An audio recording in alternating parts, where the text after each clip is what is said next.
सदियों साल पुरानी कहानी है। शहर से दूर एक छोटी सी बस्ती में, जो पहाड़ों के बीचों बीच आबाद थी, वहां एक नौजवान लड़का रहता था जिसका नाम यूसुफ था। उसकी उम्र 24 साल थी, मगर उसके कंधों पर बहुत बड़ी जिम्मेदारी थी। जब यूसुफ सिर्फ 5 साल का एक नन्हा सा बच्चा था, तो उसके वालिदैन का इंतकाल हो गया था। तब से यूसुफ को अपनी बड़ी बहन की देखभाल करनी पड़ी, जो शादी के लिए तैयार थी, और अपने छोटे भाई की भी, जो रोजाना स्कूल जाता था। यूसुफ सुबह सवेरे उठ जाता था। सूरज निकलने से पहले वो सब्जी मंडी जाता था ताकि ताजा सब्जियां खरीद सके। यूसुफ जानता था कि गांव के लोग ताजा और सेहतमंद खाना पसंद करते हैं, इसलिए वो हमेशा बेहतरीन सब्जियां लेने की पूरी कोशिश करता था। यूसुफ इन सब्जियों को 2 तरीकों से फरोख्त करता था। दिन के वक्त सुबह 10 बजे से दोपहर 3 बजे तक वो गांव की गलियों में घूमता था। वो अपनी सब्जियां एक हाथ गाड़ी में लेकर चलता और आवाज लगाता, सब्जियां ले लो, ताजा हरी सब्जियां। सब लोग यूसुफ की आवाज पहचानते थे और उसकी सब्जियों पर भरोसा करते थे, क्योंकि वो वाकई बहुत ताजा होती थीं। शाम के वक्त रात 7 बजे से 10 बजे तक यूसुफ अपने घर के करीब एक छोटी सी बाजार में अपनी गाड़ी लगा लेता था। वहां लोग दिन भर की मेहनत के बाद सब्जियां खरीदने आते थे। लोग यूसुफ से खरीदना पसंद करते थे, क्योंकि वो बहुत खुश अखलाका था और उसकी सब्जियां पूरे गांव में सबसे अच्छी थीं। अगरचे इसी इलाके में 2 और सब्जी फरोश भी थे, फिर भी सब लोग यूसुफ ही से खरीदना पसंद करते थे। यूसुफ की सब्जियां थोड़ी महंगी थीं, मगर लोगों को इससे कोई फर्क नहीं पड़ता था, क्योंकि वो जानते थे कि उन्हें सबसे ताजा सब्जियां मिल रही हैं। यूसुफ हर रोज बहुत मेहनत करता था ताकि उसके खानदान के पास खाने के लिए काफी हो और उसकी बहन खुशी खुशी शादी कर सके। वो जानता था कि उसके वालिदैन उस पर फख्र करेंगे कि उसने सब कुछ कितनी अच्छी तरह संभाला, बिल्कुल वैसे ही जैसे उन्होंने उसे सिखाया था जब वो जिंदा थे। यूसुफ की कामयाबी सबकी नजरों से ओझल नहीं रही। गांव के 2 और सब्जी फरोश, जो करीब ही अपनी दुकानें लगाते थे, यूसुफ से हसद करने लगे। एक का नाम जमाल था और दूसरे का नाम नासिर। वो इस बात पर नाराज थे कि अगरचे वो अपनी सब्जियां सस्ती कीमत पर भी बेचते थे, फिर भी लोग यूसुफ से ही खरीदते थे। जब भी यूसुफ अपनी हरी सब्जियों वाली गाड़ी लेकर उनके पास से गुजरता, वो आपस में बड़बड़ाते, ये आखिर करता क्या है? जमाल गुस्से से कहता, इसकी सब्जियां तो बहुत महंगी हैं, फिर भी सब लोग इसी से खरीदते हैं। नासिर सर हिलाते हुए कहता, ये नाइंसाफी है, हम भी इतनी ही मेहनत करते हैं, मगर कोई हमें देखता ही नहीं। एक दिन जब यूसुफ गांव में सब्जियां बेच रहा था, जमाल और नासिर ने उसका राज जानने का फैसला किया। वो चुपके से उसके पीछे लग गए और देखने लगे कि वो कहां जाता है और किस तरह सब्जियां बेचता है। उन्होंने देखा कि यूसुफ हर ग्राहक को मुस्कुराहट के साथ खुश आमदीद कहता और अपनी गाड़ी से बेहतरीन सब्जियां निकाल कर देता। लोग यूसुफ के पास रुककर उससे बातें करते, उसके दिन के बारे में और उसके खानदान के बारे में पूछते। यूसुफ हमेशा वक्त निकालता, गौर से सुनता और यह यकीनी बनाता कि हर किसी को वही मिले जिसकी उसे जरूरत हो। जमाल और नासिर ने यूसुफ की तरह खुश अखलाका बनने की कोशिश की और अपनी सब्जियों के बारे में ऊंची आवाज में पुकारना शुरू किया, मगर इसका कोई फायदा ना हुआ। लोग फिर भी उनकी दुकानों के पास से गुजर जाते और यूसुफ के पास आ जाते।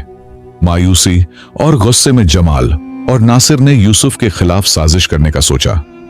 वो आपस में सरगोशियां करने लगे कि उसे बदनाम करने या गांव से भगाने का कोई तरीका निकाला जाए। वो चाहते थे कि लोग यूसुफ के बजाय उन्हीं से सब्जियां खरीदें। उन्हें अंदाजा नहीं था कि उनका हसद जल्द ही एक खतरनाक मंसूबे की शक्ल इख्तियार कर लेगा, जो यूसुफ और पूरे गांव की जिंदगी बदल देगा।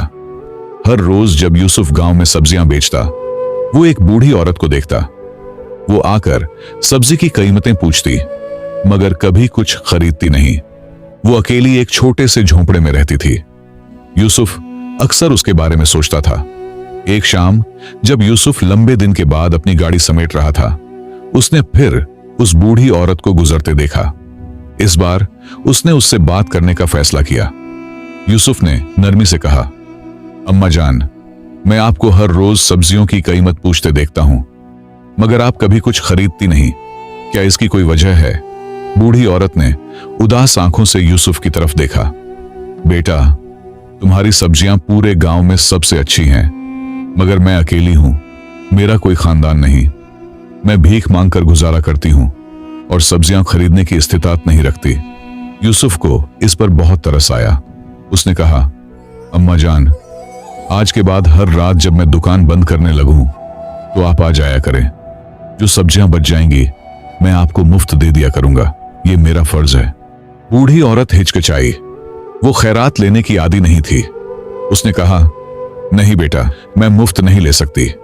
मेरे पास भीख से बचाए हुए थोड़े से पैसे हैं, मैं वही दे दूंगी। यूसुफ ने मजबूती से सर हिलाया। नहीं अम्मा जान, बराहे करम ले लीजिए। मुझे हर रोज ताजा सब्जियां बेचनी होती हैं और इससे मेरी भी मदद हो जाएगी। आखिरकार बूढ़ी औरत मान गई और यूसुफ की मेहरबानी से बहुत मुतस्सिर हुई। उसके बाद वो हर शाम यूसुफ के पास आती और यूसुफ मुस्कुराते हुए उसे ताजा सब्जियों से भरा हुआ एक थैला दे देता। उधर जमाल और नासिर यह सब तंग नजरी से देख रहे थे।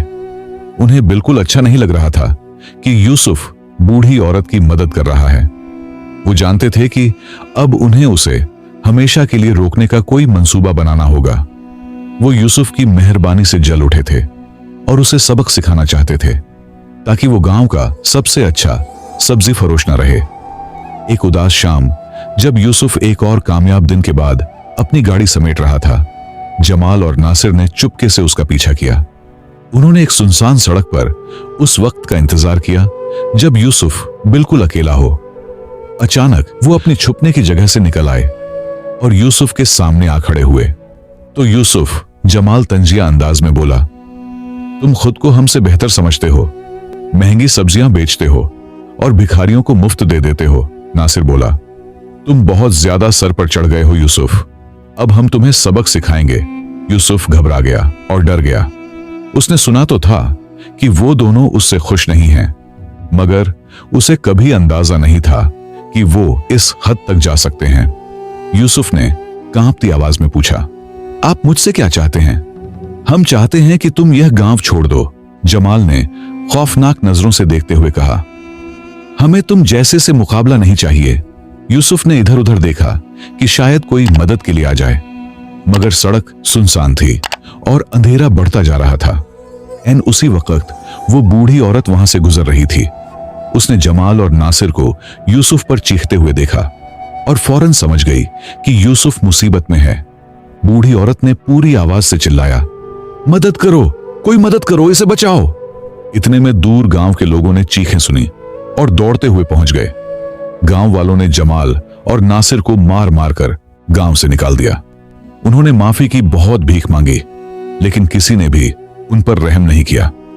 यूसुफ वहीं खड़ा कांप रहा था। डर और सुकून दोनों उसके चेहरे पर थे। बूढ़ी औरत फौरन उसके पास आई। क्या तुम ठीक हो मेरे बेटे? उसने फिक्रमंदी से पूछा। यूसुफ ने सर हिला दिया। शुक्रिया अम्मा जान, आपने मेरी जान बचा ली। बूढ़ी औरत मुस्कुरा दी। मैं खामोश नहीं रह सकती थी। तुमने मेरे साथ इतनी भलाई की है, मैं कैसे मदद न करती। यूसुफ ने शुक्रगुजारी के साथ बूढ़ी औरत को गले लगा लिया। उसने नरमी से कहा, मैं आपका शुक्रिया कैसे अदा करूं? उसने जवाब दिया, इसकी जरूरत नहीं बेटे, तुम मेरे लिए पहले ही बहुत कुछ कर चुके हो। जब वो दोनों यूसुफ के घर की तरफ चलने लगे तो यूसुफ ने एक फैसला कर लिया। वो बूढ़ी औरत को दोबारा उसकी तन्हा झोंपड़ी में नहीं भेज सकता था। वो उसके लिए अब खानदान जैसी बन चुकी थी। घर पहुंचकर यूसुफ ने कहा, अम्मा जान, आपने मेरी जान बचाई है। मैं आपका शुक्रगुजार हूं। आप मेरे लिए खानदान की तरह हैं। मेरी मां अब नहीं रही और मेरे बहन भाइयों को आप जैसी समझदार औरत की जरूरत है। बराहे करम हमारे साथ रहिए। बूढ़ी औरत की आंखों में खुशी के आंसू आ गए। उसने कहा, अगर वाकई तुम चाहते हो तो मैं खुशी से आ जाऊंगी।